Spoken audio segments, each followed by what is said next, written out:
Αν άκουγαν οι συνάδελφοι της πρωτοπορίας την ομιλία του συνάδελφου τους της προοδευτικής, τότε θα άκουγαν ότι το Κυπριακό είναι πρόβλημα εισβολής και κατοχής.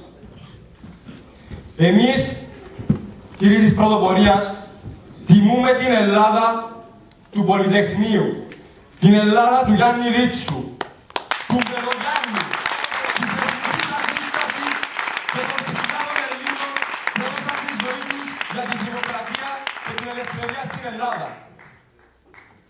Άλλοι τιμούν την Ελλάδα της οργάνωσης Χ,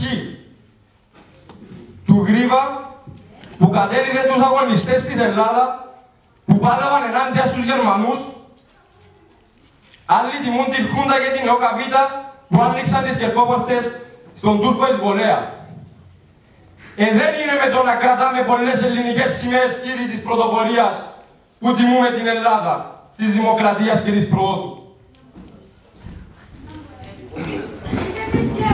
Γιατί στη μακρά διαδρομή μας μόνο καλά, μόνο ωφέλη και μόνο υπηρεσίες προσφέραμε σε αυτό τον λαό.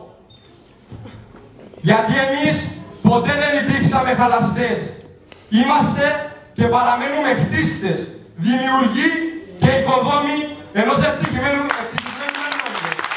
Στις 10 του Μάη, οι φοιτητές του Ευρωπαϊκού Πανεπιστημίου θα σας δώσουν την απάντηση που θέλετε.